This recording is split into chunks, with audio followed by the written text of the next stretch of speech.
Essa noite nós meditaremos em Isaías capítulo 6, mas antes de nós lermos o texto, vamos orar? Vamos orar? Amém.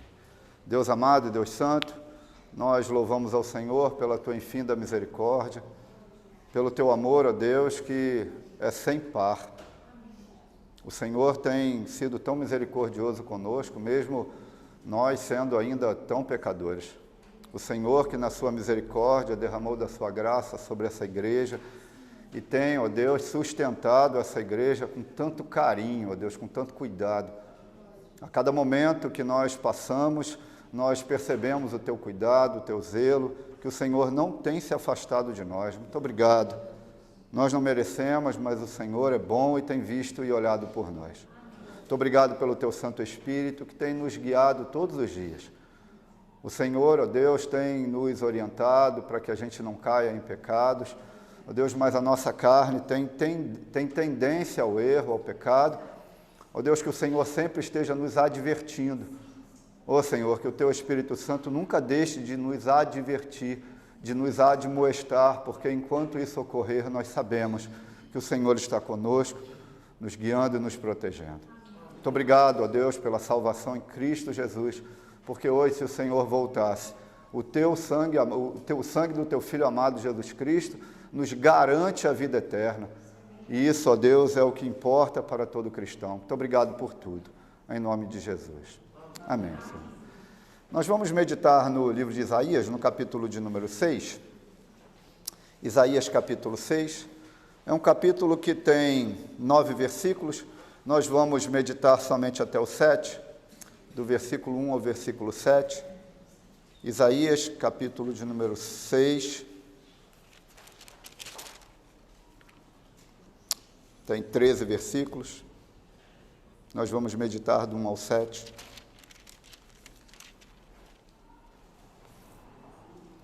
Leiamos.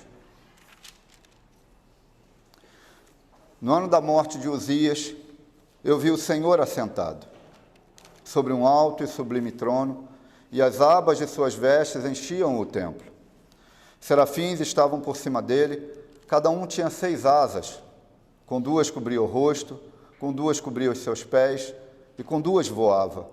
E clamavam uns para os outros, dizendo: Santo, Santo, Santo é o Senhor dos exércitos, toda a terra está cheia da sua glória. As bases do limiar se moveram à voz do que clamava, e a casa se encheu de fumaça. Então disse eu: ai de mim, estou perdido, porque sou homem de lábios impuros, habito no meio de um povo de impuros lábios, e os meus olhos viram o Rei, o Senhor dos exércitos. Então um dos serafins voou para mim, trazendo na mão uma brasa viva, que tirara do altar com uma tenaz. Com a brasa tocou a minha boca e disse: eis que ela tocou os teus lábios. A tua iniquidade foi tirada e perdoado o teu pecado. Falar um pouquinho do livro de Isaías antes de nós entrarmos, depois a gente vai falar um pouquinho do contexto, em que cenário, em que momento Isaías tem essa visão. Mas o livro de Isaías é hoje considerado pelos teólogos como Isaías em si, o profeta Isaías, é considerado como profeta evangelista, né? Já que ele dá uma grande ênfase à obra redentora do Messias que havia de vir, Jesus Cristo. Então, a obra de Isaías é a obra que mais fala de Jesus Cristo. Isaías é conhecido também como profeta messiânico, ele trata desse assunto com bastante detalhe, e em todo o Antigo Testamento não tem nenhum outro livro que trate mais da pessoa e da obra de Jesus Cristo do que o livro de Isaías, né?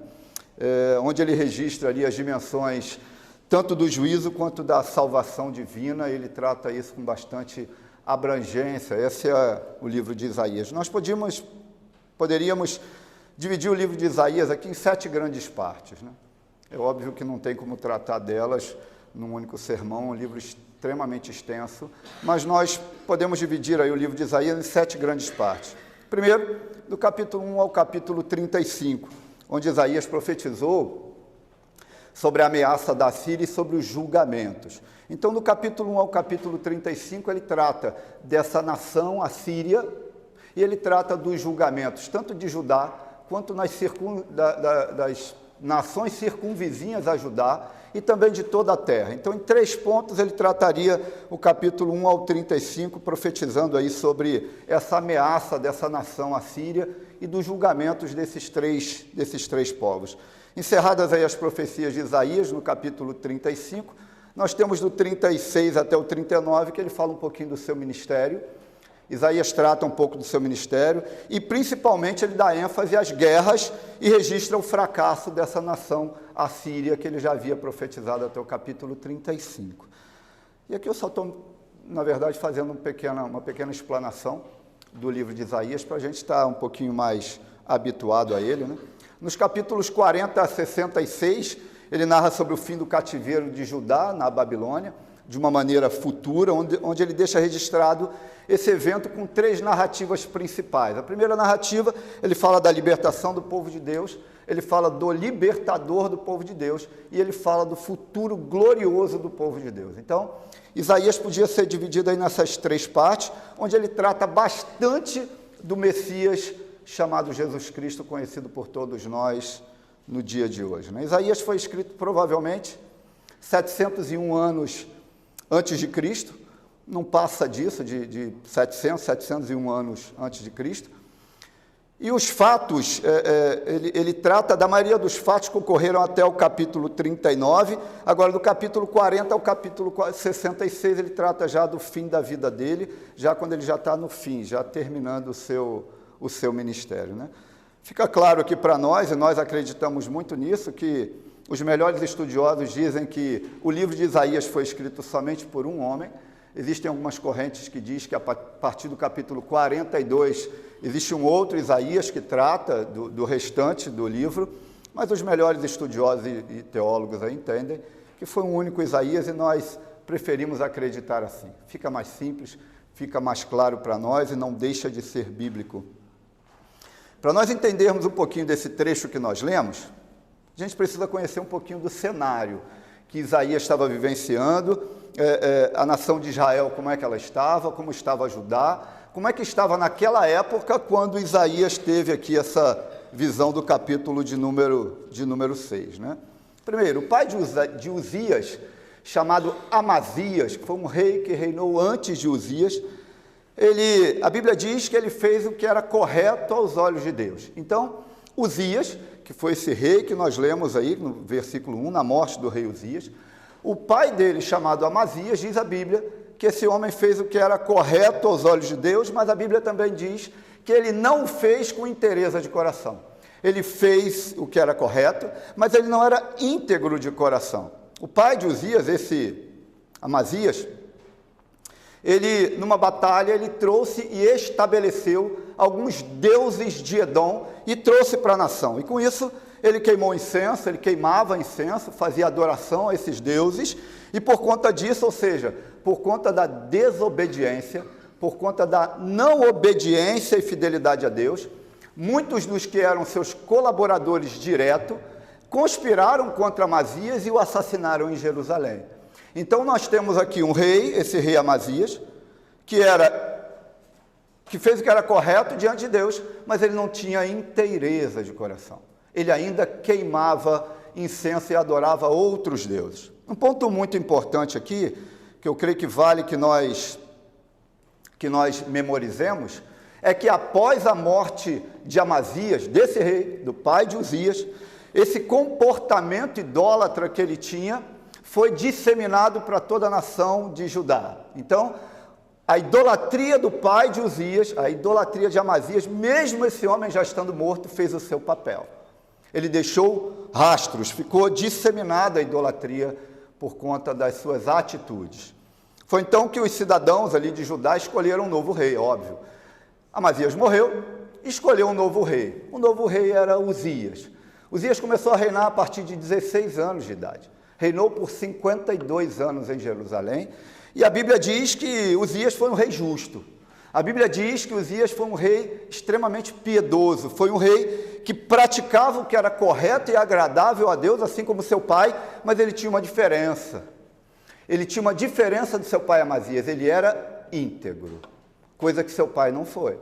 Seu pai fazia o que era correto diante de Deus, mas ele ainda tinha idolatria no seu coração e praticava essa idolatria. Uzias não. Uzias, a Bíblia diz que ele, além de fazer o que era correto diante de Deus, ele era íntegro de coração, ele tinha integridade nas suas ações, nos seus atos.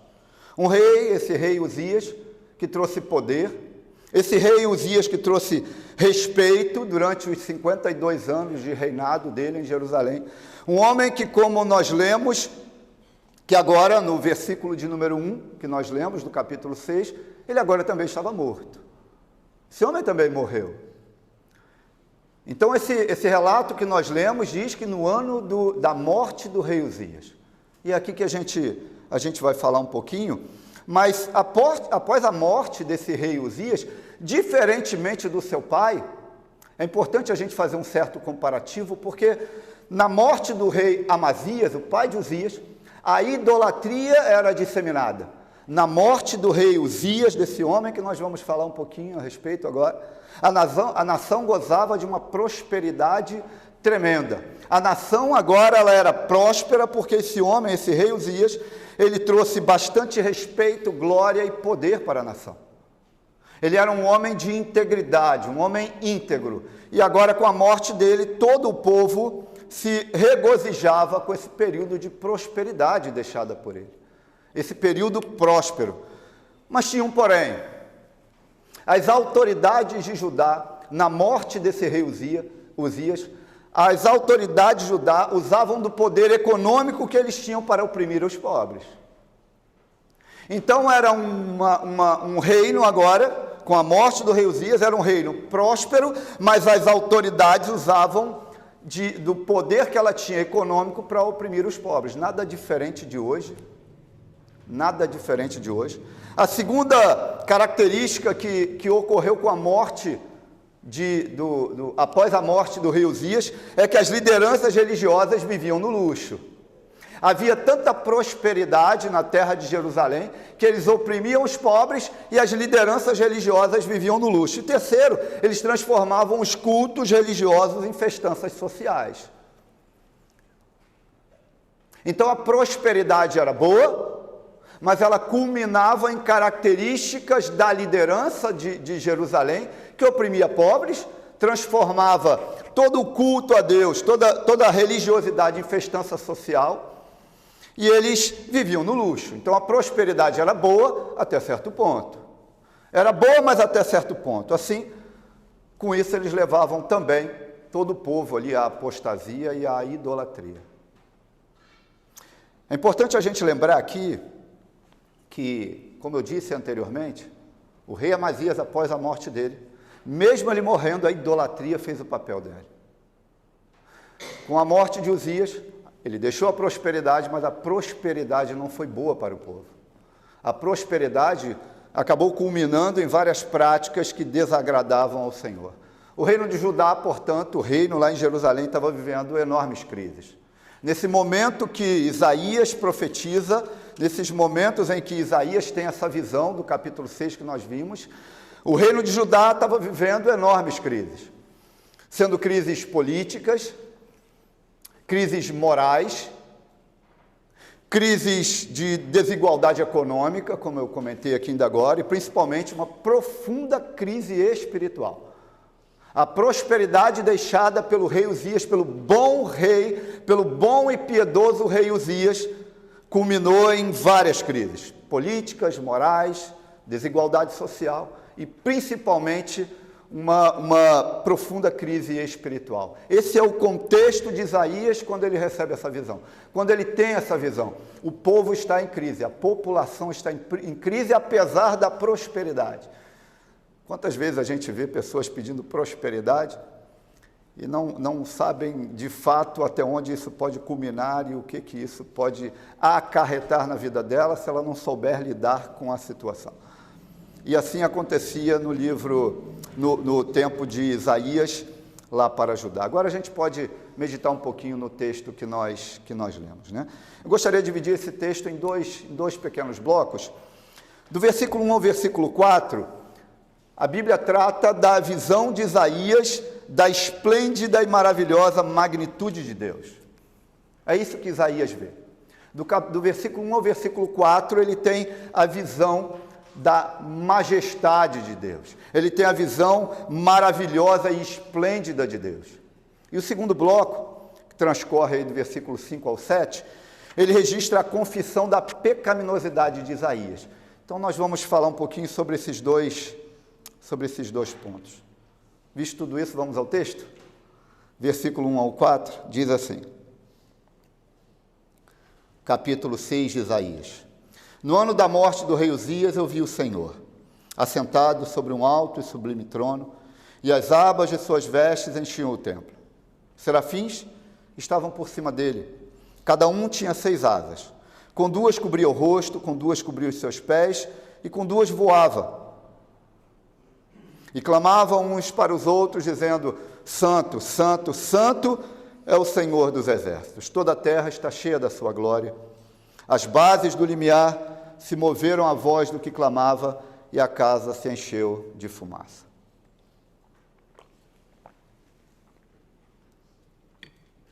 No ano da morte do rei Uzias, Isaías tem essa visão, quando ele está adorando no templo. Quando ele está adorando no templo, ele tem uma visão tremenda da majestade de Deus e da sua glória, como nós acabamos de ler. Isaías está adorando, está cultuando, e de repente, inusitadamente, ele tem essa visão tremenda da majestade de Deus. Isaías provavelmente fica estupefato. Provavelmente Isaías fica ali extasiado com aquilo que ele vê, porque ele nunca tinha passado por algo de tal magnitude, com uma visão como essa, e ele provavelmente fica extasiado. Um homem que é letrado, um homem que é culto, Isaías é politicamente privilegiado, porque reza a história que ele era parente próximo do rei Uzias, alguns dizem tio, outros dizem primo. Escolhemos dizer que ele era um parente próximo desse rei Uzias, desse bom homem, desse bom rei. Então ele era um homem culto, um homem letrado, que tinha lá seus privilégios políticos. Ele agora se vê nessa situação inusitada e passa por um momento que mudará completamente a sua vida, porque após essa visão que Isaías tem, a vida de Isaías muda completamente. Após essa visão que ele tem, enquanto ele adora o Senhor, a vida dele muda completamente. E ele observa algumas coisas. Observem no texto. Ele observa as abas das vestes desse ser. Ele observa aqui no capítulo 6, no verso de número 1, ele diz, eu vi o Senhor assentado sobre o alto e sublime trono, e as abas de suas vestes enchiam o templo. Então, nessa visão, ele observa que a aba das vestes desse ser que ele via eram abas longas e flutuantes que preenchiam todo o templo. E o que isso quer dizer? Isso traz a ideia de ser alguém de absoluta realeza. Isso traz a ideia para Isaías de ele estar diante de alguém de absoluta realeza. Um fato interessante aqui nessa visão é que aproximadamente 700 anos depois, o apóstolo João, no capítulo 4 de Apocalipse, tem a mesma visão, ou uma visão muito parecida. 700 anos aproximadamente depois, ele contemplava a majestade de Deus também com uma visão muito parecida. Isaías aqui tem uma visão que retrata o verdadeiro e onipotente rei em seu trono, no templo celestial, em plena soberania. Isaías está provavelmente extasiado, porque ele não está acostumado com isso. Isaías nunca vivenciou isso. E ele vê o rei no trono celestial, com as abas das vestes desse rei preenchendo todo o templo, demonstrando a soberania, a realeza. Qual a mensagem que Deus queria trazer para Isaías aqui nesse primeiro momento? Tenhamos sempre em mente que a nação de Judá está em crise. A nação de Judá perdeu o seu bom e piedoso rei. E agora Deus se apresenta para Isaías com essa visão de preenchimento do templo com toda a sua glória, com toda a sua majestade. Qual é o primeiro ensinamento que Deus diz aqui, Deus dá para Isaías? O que ele quer passar aqui?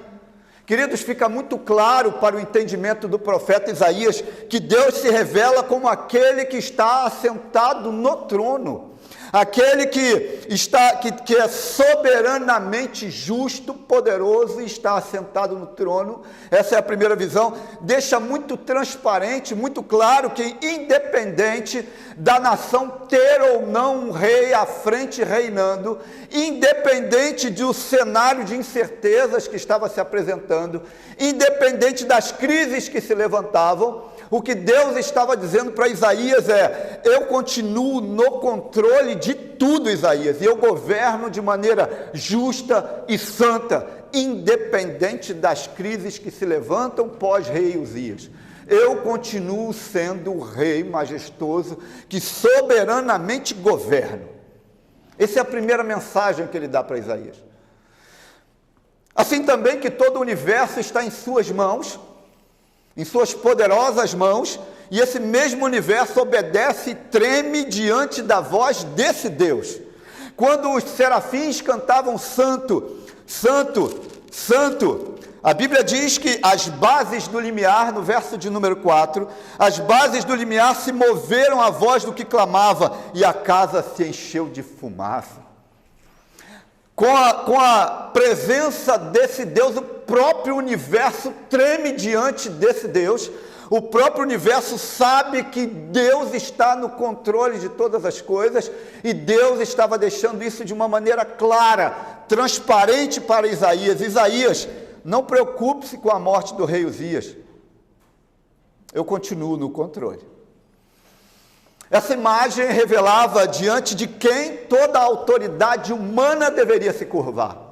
Ele diz assim para Isaías: Isaías, todo o rei se curva diante de mim, eu continuo no controle, sou soberano e governo toda a terra. Ele estava trazendo conforto, consolo para aquele profeta. Também nos é revelado nessa mesma visão que até os seres mais impecáveis, que até os seres mais esplêndidos como os serafins ficam extasiados diante de Deus e da sua maravilhosa presença, ao ponto de dizer: santo, santo, santo. Até os seres que não pecam, os seres impecáveis, ficam maravilhados diante de Deus. Irmãos, eu confesso aos irmãos que quando eu meditei nesse versículo em especial aqui, meu coração se entristeceu por demais. Quando eu meditei nesse versículo, meu coração se entristeceu com a mediocridade que eu me apresento diante desse mesmo Deus que é reverenciado pelos seres angelicais. Eu me entristeci o quanto eu tenho sido medíocre diante de Deus, o quanto eu tenho sido mediano e o quanto eu devo mudar. O quanto eu devo mudar minha forma de me relacionar com esse Deus que me chamou para ser seu. Eu me entristeci demais. Eu vi o quanto eu estava aquém da realidade daquilo que a Bíblia narra para mim, que esse é o Deus que eu sirvo e que Ele me chamou para ser seu, e o quanto eu tenho sido mediano diante desse Deus, o quanto eu tenho sido aquém. Meditemos um pouquinho nesse verso. Na literatura hebraica, nesse verso que eu digo, o verso de número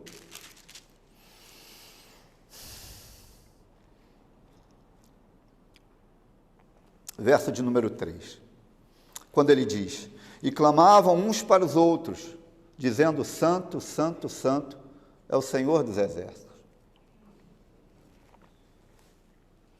Toda a terra está cheia de sua glória. Na literatura hebraica, a repetição das palavras é um recurso literário, encontrado no intuito de fazer com que aquela ideia fique superlativa, com que aquela ideia ganhe ênfase. Então, no hebraísmo, quando se tem a repetição de palavras, ele está dando ênfase, ele está fazendo com que aquela ideia entre no grau de superlativo. Irmãos, poucas as vezes a Bíblia repete algo 3 vezes seguidas. Poucas são as vezes, pouquíssimas são as vezes. Esse recurso literário é usado muito poucas vezes na Bíblia. Por exemplo, o julgamento de Deus lá em Apocalipse, capítulo 8, verso 12 e 13. Não precisa abrir não, eu vou ler para os irmãos. Que diz assim: o quarto anjo tocou a trombeta e foi ferida a terça parte do sol, da lua e das estrelas, para que a terça parte deles escurecesse e na sua terça parte não brilhasse, tanto o dia como também a noite. Então vi e ouvi uma águia que voava pelo meio do céu e dizia em grande voz: ai, ai, ai dos que moram na terra, por causa das restantes vozes da trombeta dos 3 anjos que ainda têm de tocar. Poucas as vezes a Bíblia narra algum texto, alguma ideia com essa ideia superlativa com o uso desse recurso literário. E um deles é quando se trata do julgamento de Deus. Ai, ai, ai. Ele está dizendo, olha, o assunto é muito sério, deem extrema atenção a esse assunto. É isso que ele está fazendo lá, na visão de Isaías. Santo, santo, santo. Meus amados irmãos, prestem atenção agora no que eu vou dizer. Só tem uma característica de Deus que é mencionada 3 vezes seguidas. É que Ele é santo. Somente essa característica de Deus é mencionada 3 vezes seguidas na Bíblia. Santo, santo, santo. Ficam então aqui 2 perguntas que não querem calar, irmãos. 2 perguntas. Se a Bíblia diz que é um assunto de extrema importância para nós, então, que nós já entendemos que Deus é santo, santo, santo, e que deve ser levado com bastante seriedade esse assunto, ficam aqui 2 perguntas para nós. Como você e eu temos nos apresentado diante desse Deus de santidade infinita, e que ao som da sua voz o universo treme? Como você e eu temos se apresentado diante desse Deus? Como nós temos nos relacionado com esse Deus? Segunda pergunta que não quer calar e que eu estou fazendo ela para mim desde que eu comecei a meditar nesse versículo de uma maneira um pouco mais detalhada. A segunda pergunta é: em quem temos nos garantido para sermos ousados o suficiente para nos apresentarmos diante desse Deus, sendo nós pecadores? Em quem nós temos nos garantido? Porque um dos textos que a Bíblia diz que a gente deve levar com seriedade é o julgamento de Deus. Ai, ai, ai dos que perecem. A Bíblia está deixando claro para nós: Deus é santo, santo e santo. E cuidado, porque o julgamento de Deus há de vir sobre toda a terra. Ficam essas 2 perguntas para reflexão nossa. Vamos ao segundo bloco? Vamos lá? Capítulo 6, versos 5 ao 7. Que diz assim: então disse eu, ai de mim. Nota que Isaías repete, ai de mim. Ele repete a mesma condenação lá de Apocalipse, só que uma vez só. Então disse eu, ai de mim, estou perdido, porque sou homem de lábios impuros, habito no meio de um povo de impuros lábios, e os meus olhos viram o Rei, o Senhor dos Exércitos. Então um dos serafins voou para mim, trazendo na mão uma brasa viva, que tirara do altar com uma tenaz. Com a brasa tocou a minha boca e disse: eis que ela tocou os teus lábios, a tua iniquidade foi tirada e perdoado o teu pecado. Nós já entendemos que Isaías teve uma visão da majestade de Deus, da sua santidade, da soberania de Deus, e que Deus governa sobre toda a terra. Isaías já tem esse entendimento, e que também Deus é santo, santo e santo. Agora imaginem, Isaías, quando contempla essa mesma santidade de Deus, ele entra em um conflito interno.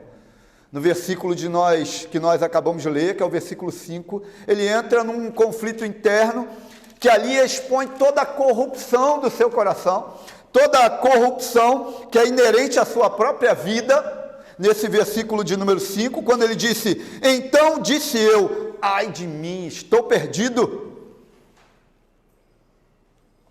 Aquilo que é inerente ao seu próprio coração, que é a sua corrupção, fica muito claro para ele e ele entra em conflito. E é algo, irmãos, que deveria nos acometer todos os dias da nossa vida, todas as vezes que a gente se apresentasse diante de Deus, ter esse mesmo comportamento de saber o quanto nós somos, o quanto o nosso coração é corrupto, o quanto nossa vida tem sido mediana diante desse Deus. E Isaías entende: ai de mim, estou perdido porque sou homem de lábios impuros,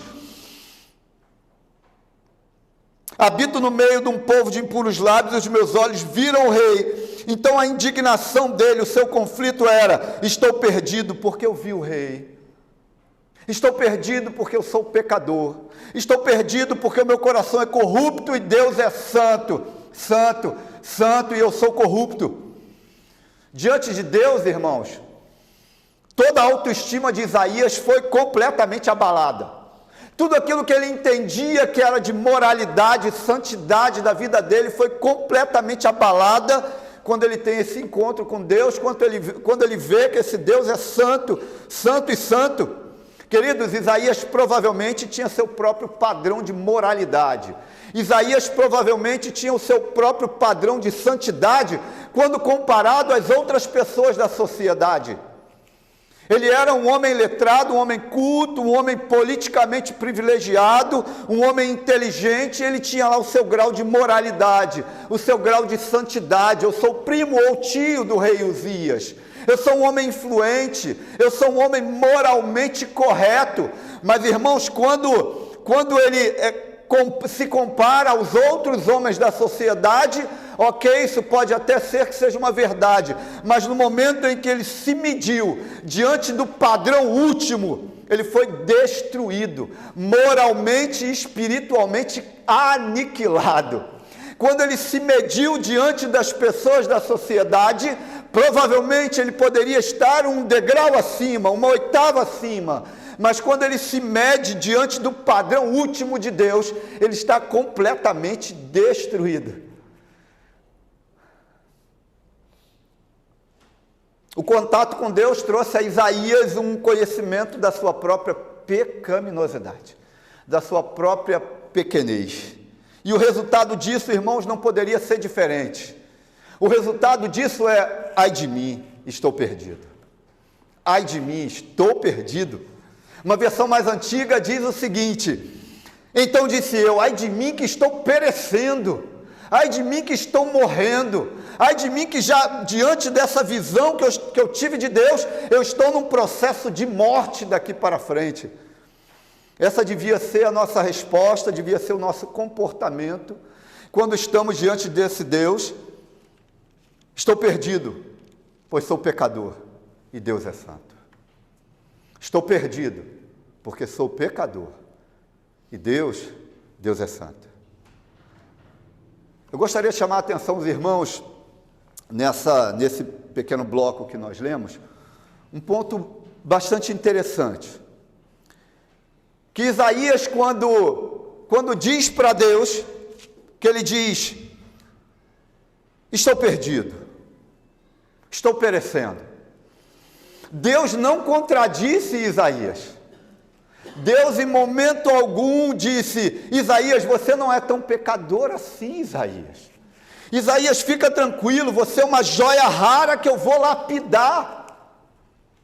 Deus não contradisse Isaías. Deus não disse para Isaías: Isaías, você é um homem bom. Isaías, você não é isso que você está dizendo, você não vai perecer, você é um homem bom.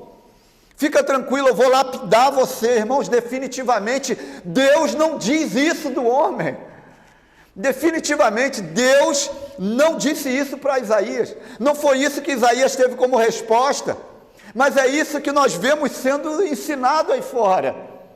Que o homem é uma joia rara, que vai ser lapidado esse homem assim, esse centro, esse humanismo, esse hedonismo, esse homem que não pode ser contrariado. Mas não é isso que a Bíblia narra. Mas é isso que é ensinado aí fora. Uma joia. Um carvão que vai ser lapidado até virar uma joia rara. Irmãos, Isaías era um dos homens que moralmente mais íntegros que nós já conhecemos. O que Isaías teria de errado, irmãos? Isaías tinha, além de ter todo o conhecimento, que já era profeta, mas não teve a visão ainda não havia tido a visão, um homem moralmente correto. Deus poderia dizer dele: Isaías, você está em outro patamar, Isaías. Isaías, você é um homem correto, moralmente correto. Mas não foi isso que ele ouviu. Deus não argumentou com ele quando ele disse: estou perdido. Deus ratificou: está sim, Isaías, você está perdido. Isaías, você vai perecer mesmo. Isaías, você é pecador mesmo. Hoje nós temos visto tantas doutrinas de homens que colocam o homem no centro de todas as coisas. Nós vemos que este mesmo homem, como eu disse anteriormente, não pode ser contrariado. O homem hoje não pode ser contrariado. O homem hoje não pode ser questionado. O homem hoje procura uma religião que o agrade. O homem hoje procura uma religião que se adapte a ele. Uma religião que não o questione. Uma religião que não quer dele uma resposta, mas a religião tem que sempre trazer uma resposta para ele. Afinal de contas, ele é o centro das atenções. Mas não é isso que as Escrituras ensinam, irmãos. As Escrituras dizem, a Bíblia diz que todos são pecadores. A Bíblia diz que todos estão distantes de Deus. A Bíblia diz que todos estão destituídos da glória de Deus. A Bíblia diz que todos são pecadores e que sem arrependimento e reconhecimento dos pecados não há remissão destes. Se o homem não se reconhecer como perdido pecador, Senhor, tenha misericórdia de mim, porque sou pecador, e ser propício a mim. O homem que não entendeu essa verdade, a Bíblia diz que Cristo dizendo: eu não vim aqui para justos, eu vim aqui para pecadores. Eu vim aqui para aqueles que reconhecem os seus pecados, porque reconhecendo os seus pecados, se arrependendo deles, aí sim há remissão destes. Mas enquanto não houver reconhecimento dos pecados, não há remissão de pecados. Não há salvação. Um ponto muito importante aqui é que é precisamente nesse ponto que o Espírito Santo hoje convence o homem pecador. É exatamente, precisamente nesse ponto que o homem convence o pecador que se vê nessa condição e de coração contrito se humilha diante desse Deus e reconhece que ele não pode se aproximar de Deus. O homem pecador não pode se aproximar de Deus. E é precisamente nesse momento que o Espírito Santo convence o homem de que ele precisa de um mediador. Porque ele sendo pecador e esse Deus sendo santo, ele não pode se aproximar. E o homem nessa condição, e repito, somente nessa condição vê a necessidade de ter alguém entre ele e esse Deus para que o seu acesso seja permitido. E essa é uma doutrina que nós achamos ela como corriqueira, mas é o centro do Evangelho. É o centro do Evangelho, a mediação de Cristo, é o centro do Evangelho, quando ele foi o nosso propiciador e justificador. Porque somente um pode ser esse mediador, somente Cristo Jesus, somente Jesus, o Cristo de Deus. Mas é uma doutrina que nós deixamos passar despercebidas, porque achamos às vezes que ela é infantil. Nós estamos no Evangelho há muitos anos, e por conta disso, por quantas vezes ficamos anestesiados para doutrinas que são óbvias, mas que são fundamentais para a nossa salvação. Quando o homem se vê como pecador, como transgressor da lei, aquele que precisa de um mediador, é ali que o Espírito Santo trabalha. É ali que ele convence o homem desse pecado, desse juízo e da justiça de Deus. Interessante nesse trecho é que Isaías não falou dos seus hábitos.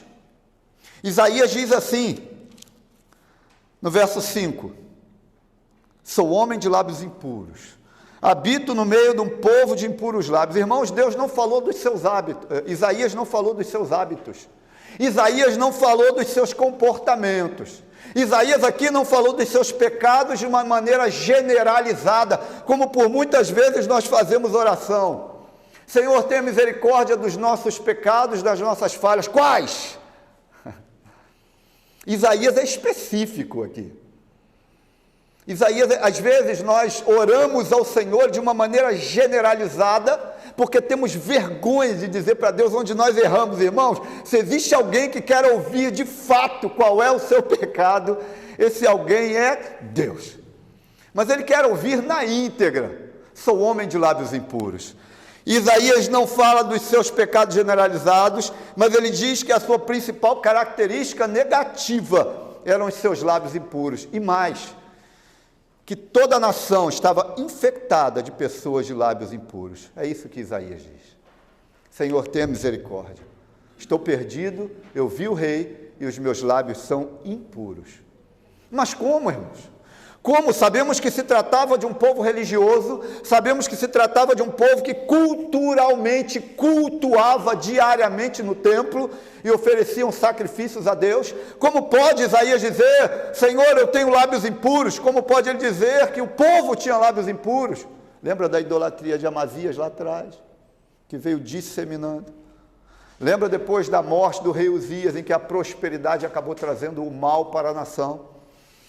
Naquela época, irmãos, a sociedade estava chafurdada no pecado.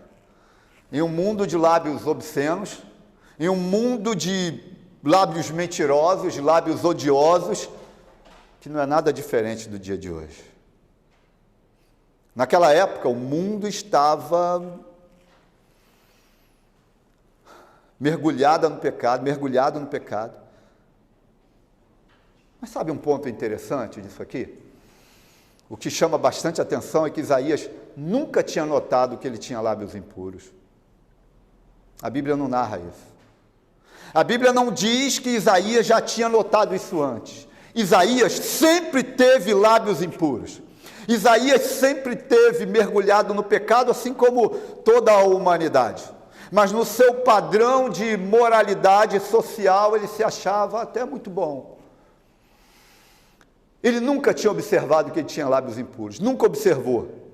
Ele só notou que ele tinha lábios impuros quando ele teve o seu encontro com Deus.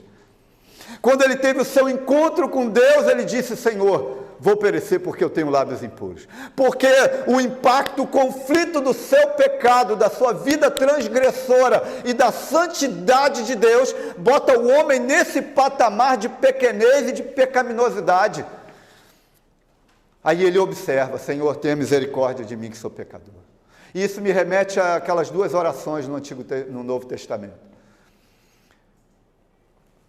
que narra que um dos homens diz assim, Senhor, muito obrigado porque eu não sou igual a esse homem. Muito obrigado porque eu entrego o dízimo, as minhas ofertas. Muito obrigado porque eu venho à igreja. Muito obrigado porque eu sou santo. Muito obrigado. Muito obrigado porque todas as coisas estão prosperando. E o outro homem batia no peito e dizia assim, Senhor, tenha misericórdia de mim, porque eu sou pecador. Senhor, tenha misericórdia de mim, sê propício a mim que sou pecador. Duas orações completamente diferentes. Um reconhece a sua pecaminosidade, e para esse, Deus se revela. Para o outro, a sua altivez não permite que Deus se revele para ele.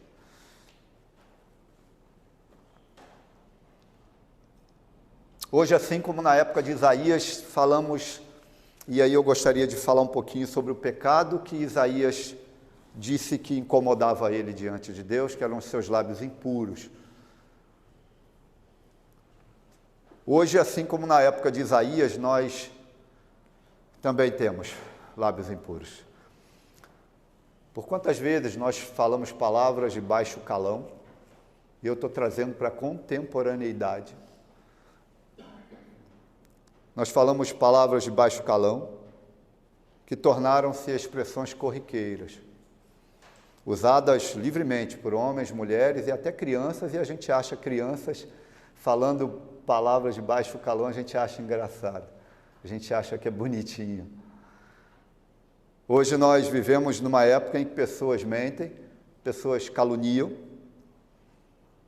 com uma naturalidade absurda, mas quando são confrontadas com o Evangelho, dizem que não tem nada a ver. Porque o homem hoje não pode ser contrariado, o homem hoje precisa ser agradado, e o Evangelho, eu tenho uma notícia para dizer para os irmãos, o Evangelho é um Evangelho de confronto, você queira ou você não queira, o Evangelho é de confronto, ele conflita você, ele confronta você, você gostando ou não, ele te confronta. E hoje os homens não querem mais ser confrontados, hoje nós vivemos num momento em que as palavras que não convêm, estão na boca de pessoas que são chamadas por Deus, se é que isso de fato nos aconteceu, e isso está tão corriqueiramente acontecendo.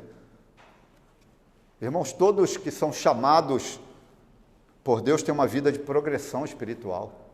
Todos que são chamados pelo chamado eficaz de Deus, eles têm uma vida de progressão espiritual, eles crescem no conhecimento do Senhor, eles crescem. As suas palavras mudam gradativamente. O seu comportamento deixa de ser o mesmo para ser alguém que reflete o seu mestre, que é santo, santo e santo. O seu comportamento muda, as suas palavras mudam. É exatamente isso que acontece quando temos um encontro real com esse Senhor. O Espírito Santo agora nos convence do pecado, da justiça e do juízo de Deus, e nós, obedientemente, pela graça de Deus, somos levados a mudanças de comportamentos e de palavras. Se quando você e eu, nós tivemos um encontro com esse Senhor e gradativamente não fomos nos assemelhando a esse Senhor, precisamos rever nossa vida espiritual. Precisamos parar para rever nossa vida espiritual. Vamos conhecer um pouquinho de qual era o cotidiano da liderança religiosa e também de todo o povo na época de Isaías, e o que Deus achava disso. Isaías capítulo 58, irmãos. Vocês podem acompanhar comigo, por gentileza? Isaías 50.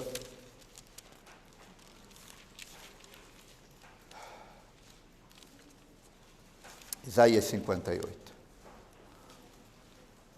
Vamos ver um pouquinho de como era o comportamento, como eram as pessoas da época. Clama a plenos pulmões, não te detenhas, ergue a voz como a trombeta e anuncia ao meu povo a sua transgressão e à casa de Jacó, os seus pecados.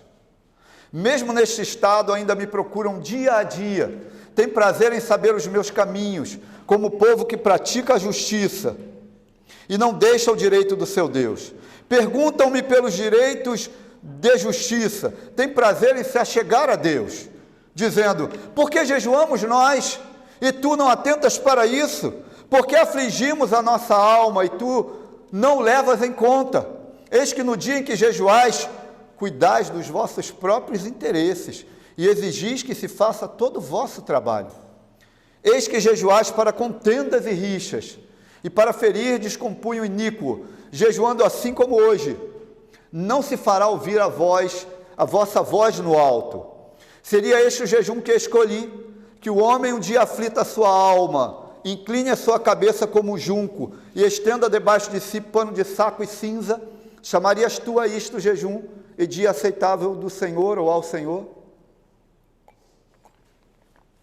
Somente até esse verso 5.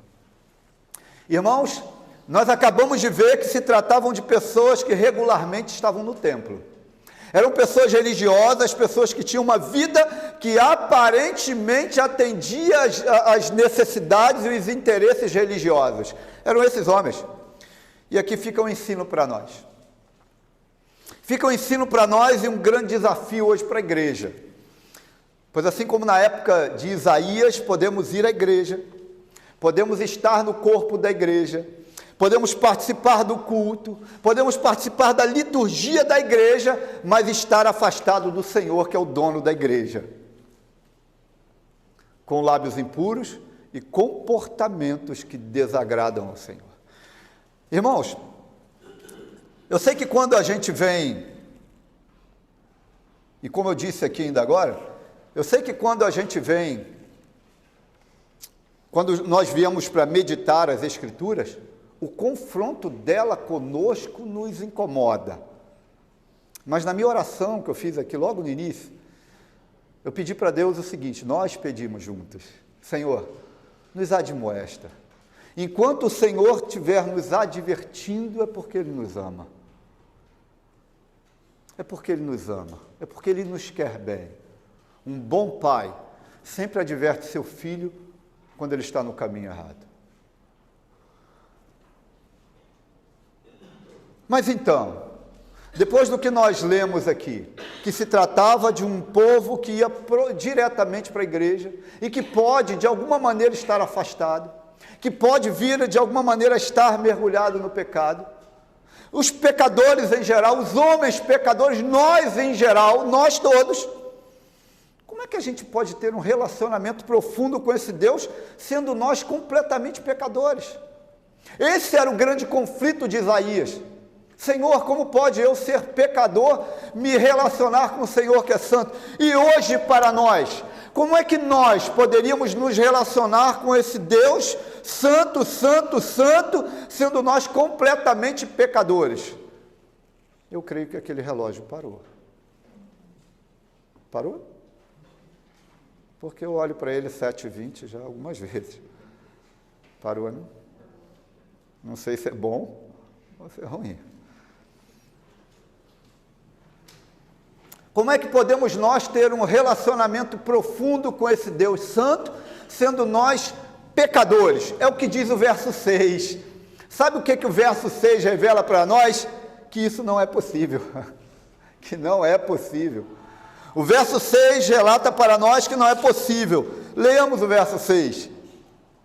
Então, um dos serafins, no capítulo 6, verso 6.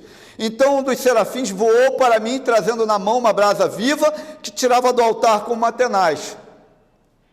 Queridos, é impossível para nós, para o pecador, é impossível para o pecador ter um relacionamento com Deus, somente através de uma intervenção divina.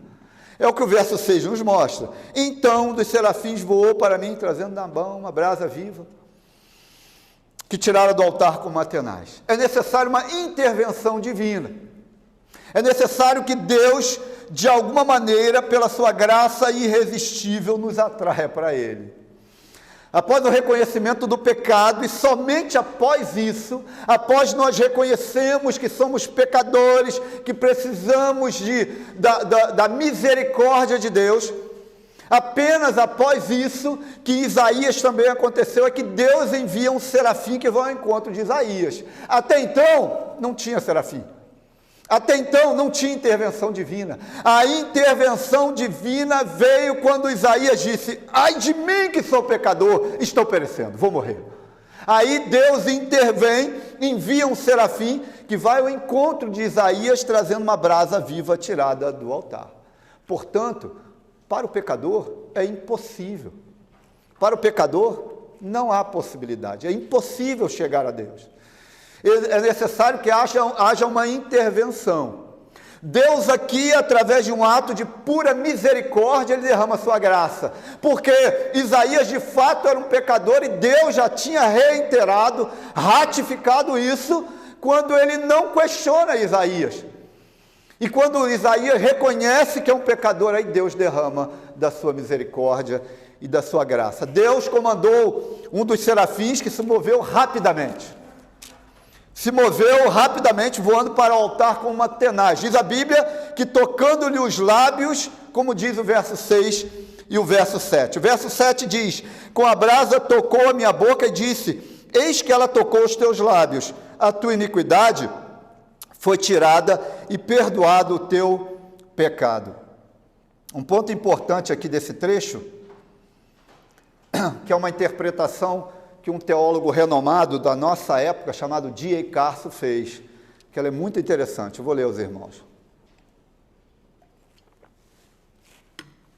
O teólogo D.A. Carson diz que ele interpreta esse versículo, esse versículo desse trecho, que ele diz que a brasa viva simbolizava o significado total do altar de onde ela veio. Então a brasa viva simbolizava o significado total do altar de onde ela veio. Então o importante ali não era somente a brasa viva que tocou nos lábios de Isaías, mas de onde ela veio. Ela veio do altar. Aqui fica claro para nós, se nós pegarmos essa mesma linha de pensamento, ou seja, quando ele diz isso, ele está dizendo que a pena do pecado foi paga por substituto oferecido no lugar do pecador. Ele está dizendo que a pena do pecado de Isaías foi paga. Quando é levado essa brasa viva que toca nos lábios de Isaías, é como se tivesse um substituto daquele que estava vindo do altar, que toca nos lábios de Isaías, como um substituto do seu, e oferecido no lugar do seu pecado. Queridos, isso estaria bem em linha, e está bem em linha com a propiciação de Jesus por nós hoje. Isso estaria bem em linha, porque o símbolo aqui aplicado aos lábios de Isaías lhe dá a certeza do perdão pessoal, assim como Jesus nos faz hoje.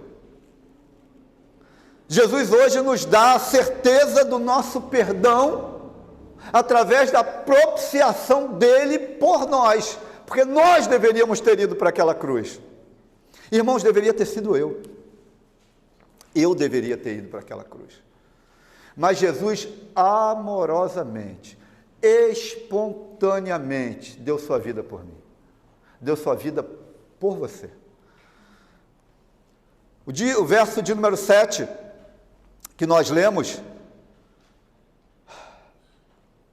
que a brasa tocou a minha boca e disse, eis que ela tocou os teus lábios. Olha que interessante, irmãos. E a tua iniquidade foi tirada, e perdoado o teu pecado. Irmãos, é impossível para todo e qualquer pecador se aproximar desse Deus Santo, por conta do pecado que ele tem. Mas hoje, nós podemos ousadamente se apresentar diante desse Deus Santo, Santo, Santo, por conta dos méritos de uma única pessoa, chamado Cristo Jesus, homem. Somente pelos méritos dele, você e eu podemos hoje nos aproximar desse Deus que é santo. Pelos méritos desse Cristo que morreu por nós. E que parece ser uma doutrina tão dita, mas tão pouco observada, que você não poderia se aproximar de Deus, e nem eu. Mas Cristo nos permitiu. E hoje, ousadamente, como diz Paulo, ousadamente nos apresentamos diante de Deus. Então, diante de tudo isso que vimos, o que aprendemos com essa breve meditação que fizemos? Diante de tudo que vimos, o que nós aprendemos? O que nós podemos tirar aqui de ensino?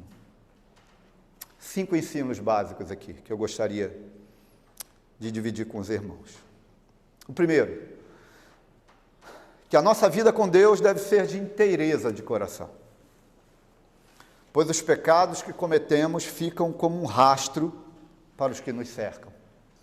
Gostaria de lembrar aos irmãos da vida de Amazias, pai de Uzias, que trouxe a idolatria para o meio do povo, e mesmo após a sua morte, a idolatria continuou. A idolatria fez o seu papel. Então, o primeiro ensino é que nós devemos ter um relacionamento com Deus de coração inteiro diante dele. O segundo é que nós não somos obrigados a repetir erros cometidos por outros, pois nós temos nosso próprio relacionamento com Deus. E agora eu gostaria de trazer o rei Uzias. Mesmo tendo um pai idólatra, ele não seguiu os seus passos. O pai dele fez o que era reto diante de Deus, mas era idólatra. E Uzias, seu filho, não seguiu os seus passos, com somente 16 anos de idade. E isso aqui nos ensina algo tremendo. Crianças e adolescentes também têm suas responsabilidades diante de Deus. Terceiro, é que Deus está no controle. Deus está no controle de tudo. E soberanamente governa com justiça, independente do cenário que nós estamos.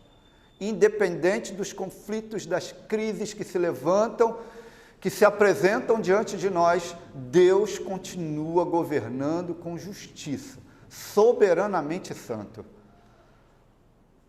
E nós temos visto tantas mudanças, né? Mas Deus continua no controle. De todas as coisas, Deus continua governando soberanamente. O quarto é que Deus é santo. Se Deus é santo, nós devemos querer sermos santos assim como Ele é. E isso através da obediência à palavra e submissão ao Espírito Santo. O escritor aos Hebreus, no capítulo 12, verso 14, diz: segui a paz com todos e a santificação, sem a qual ninguém verá o Senhor. Ninguém verá o Senhor. Deus é santo, santo, santo. E quinto, ter uma vida religiosa não diz que você e eu fazemos parte de fato do povo de Deus. Talvez até conhecemos Deus, mas pode ser que Ele não nos conheça. Irmãos, que Deus tenha misericórdia de nós. Que Deus tenha compaixão e misericórdia de nós. E que Ele se volte o seu olhar de misericórdia sobre nossas vidas, em nome do seu Filho amado Jesus Cristo. Amém.